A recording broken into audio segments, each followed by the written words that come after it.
La sous-estimation des cancers professionnels en France, elle est abyssale. Moins de 1% des cancers incidents, c'est-à-dire des nouveaux cas de cancer chaque année, sont déclarés et reconnus en maladie professionnelle.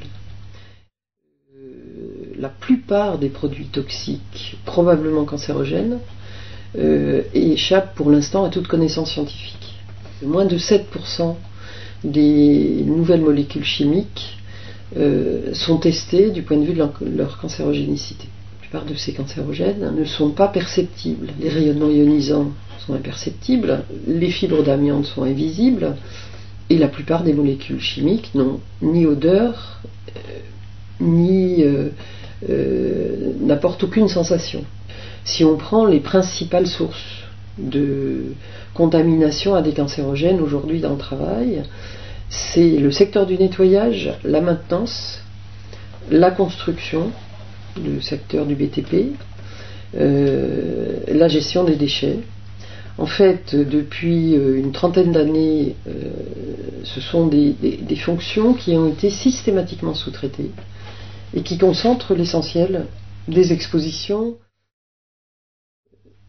Être actif sur demander les fiches d'exposition, les caractéristiques toxiques des produits manipulés, lorsqu'il y a de la poussière, est-ce que cette poussière a été analysée?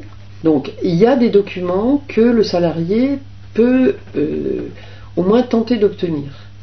Et s'il ne les obtient pas, le CHSCT peut être saisi, le délégué syndical peut être saisi, l'inspecteur du travail peut être saisi.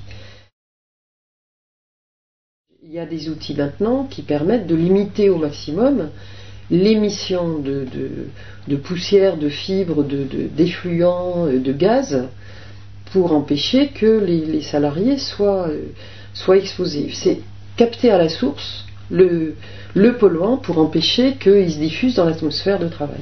Quant à la protection individuelle, c'est des équipements lourds, il faut une protection intégrale, donc une combinaison.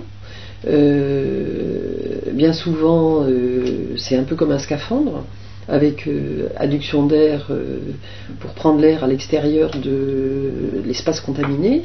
Le principe de prévention, c'est l'absence de contact, de tout contact, entre les contaminants et l'opérateur.